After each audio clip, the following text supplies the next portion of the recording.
Hello my dear friends, अस्सलाम वालेकुम। English subject का पेपर है, important for all kinds of tests. Number 1, scientist is to laboratory. जैसे कि साइंटिस्ट लेबॉर्ट्री में होते हैं, इनका काम लेबॉर्ट्री में है, तो ये एनालॉजी कंप्लीट करनी है। ए है teacher classroom, dentist drill, lawyer client, actor play right.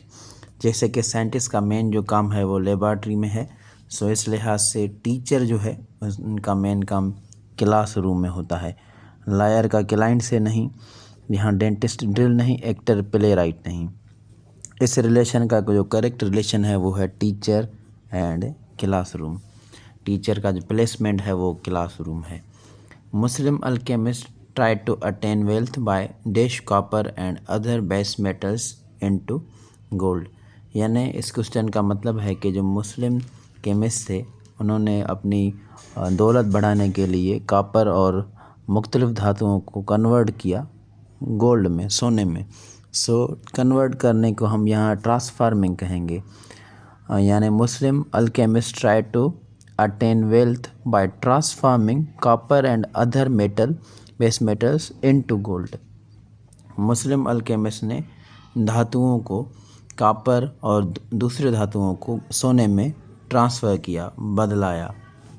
उसके नंबर 3 है ही डाइड डैश फीवर।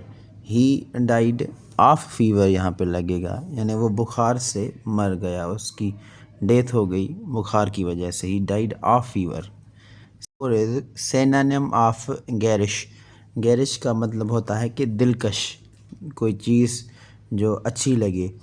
सो इसका सिनोनिम इनमें से होगा गॉडी, GAUDY, गॉडी, यानी कि कोई चीज़ जो पसंद आए आपको, दिलकश, शाइस्ता। उसके बाद है सिनोनिम ऑफ इन्फ्यूरिएट। इन्फ्यूरिएट का मतलब होता है भड़काना, किसी को मुश्तल करना। सो इसका सिनोनिम होगा इनरेज, यानी किसी को गुस्सा दिलाना। What is the most opposite form of the word फोई। फोई का मतलब होता है दुश्मन। सो दुश्मन का एंटानिम अगर हम निकालें तो दोस्त, सो वो है फ्रेंड। सो 6 का A. 7 number, everyone run dash the thief. Everyone run with ना for on after. Everyone run after the thief, यानी सब चोर के पीछे ही भागते हैं। Choose the similar word, arid, parched, droughty, dash. So देखें, एरिड का मतलब होता है कि बंजर, सेम एज पर्च्ड का मतलब होता है खुश्क। ड्रॉटरी मतलब खुश्क साली, सो ड्राई यानी कि खुश्क। चूज़ अ सिमिलर वर्ड, पीट, लिग्नाइट, बिटुमिनस।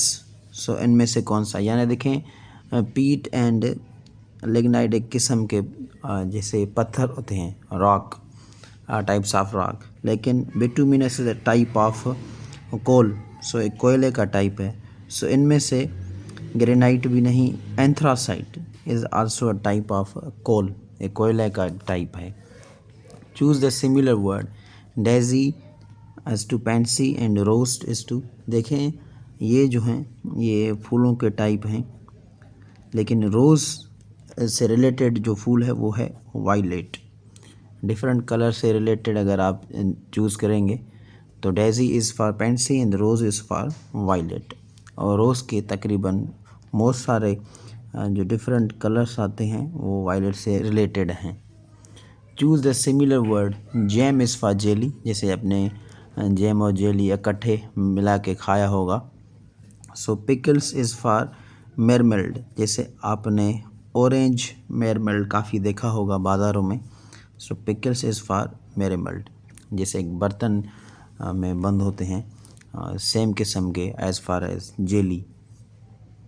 नंबर 12 क्वेश्चन है सिनोनिम ऑफ इम्पर्ट। अब इम्पर्ट की मतलब होती है फराहम करना, किसी से बात करना। So synonym of impart is communicate. Communicate का मतलब भी होता है किसी के बात करना, किसी से रुजू करना। ये हमारा व्हाट्सअप नंबर है, अगर आप हमारा व्हाट्सअप ग्रुप ज्वाइन करना चाहते हैं जिसमें हम इस तरह के PDF वगैरह सेंड करते हैं, तो आप इस पे व्हाट्सअप मैसेज करें और रिप्लाई का इंतज़ार करें। उसके बाद नंबर 13 क्वेश्चन है हमारे पास, सिनोनिम ऑफ रिडिकुलस। रिडिकुलस का मतलब होता है कि मज़ा का खेस, ऐसा समझें कि पागल। सो इसका सिनोनिम होगा silly, option A. Synonym of stunning, stunning यानी शानदार, बेहतरीन, खूबसूरत। सो इसका करेक्ट आंसर होगा beautiful, B book. Number 15 is antonym of minor. Minor यानी कोई छोटी चीज़, मामूली चीज़। सो इसका एंटोनिम ज़िद होगा मेजर, यानी कोई अहम चीज़। Next antonym of revealed. Revealed यानी कि इंकशाफ करना, कोई चीज़ किसी को बता देना। सो इसका एंटोनिम होगा कंसील्ड, यानी छुपा देना। सो इसका करेक्ट आंसर जो है वो है बी बुक। रिवील्ड यानी कोई चीज़ इंकशाफ कर देना, किसी को बता देना, कोई चीज़ बाहर निकालना। और कंसील की मतलब है कोई बात अंदर ही छुपा देना। नेक्स्ट है the boy fail dash the pond yesterday. मतलब है कि लड़का कल तालाब में गिर गया। The boy fail into the pond yesterday. कोई चीज़ बाहर से जब पॉन्ड यानी कि तालाब में अंदर जाए तो इसमें इनटू लगेगा, into the pond yesterday. He is fond of mangoes, यानी उसे आम बहुत पसंद है। फॉन्ड से प्रीपोजिशन हमेशा ऑफ ही लगती है। Number 19 question 19 is he is blind in one eye. यहाँ पे प्रीपोजिशन इन लगेगा, ब्लाइंड इन वन आई यानी वो एक आंख से अंधा है। Always try to be polite to others, यानी हमेशा दूसरों के साथ नरम दिल रहें, शाइस्ता रहें। नेक्स्ट है he opened a current account dash the bank last week. Number 21 का जो है करेक्ट आंसर होगा एट द बैंक लास्ट, यानी उसने पिछले हफ्ते बैंक में करंट अकाउंट खोला। 22 है in the test we will dash your work and then give you detail feedback. In the test we will assess your work and then give you detailed feedback. यहाँ पे देखें जज नहीं लगता, मैयर नहीं लगता, किसी चीज़ को नापने के लिए मैयर। चेक नहीं लगता, चेक कोई पेपर वगैरह जैसे टेस्ट होती है हम उसे चेक करते हैं। जज परफॉर्मेंस जो होता है लाइव परफॉर्मेंस, उसे हम जज कर सकते हैं। एसेस यानी कंप्लीट वर्क है आपका, और चाहे उसमें 15 दिन हो, 20 दिन हो, कितने भी दिन हो। इससे समझें आप कि जैसे फॉर्मेटिव असेसमेंट और एक समेटिव असेसमेंट होती है जो लास्ट में होती है, तो इस चीज़ को आप एसेस करते हैं। In the test we will assess your work and then give you detail feedback, यानी हम आपकी टेस्ट लेंगे, उसमें हम आपको काम को एसेस करेंगे, चेक करेंगे, और फिर आपको इसके एंड में बेहतरीन एक डिटेल्ड फीडबैक देंगे। सो होप कि ये पेपर इंशाल्लाह आपके काम आया हो। ये जो था इंग्लिश का पेपर था।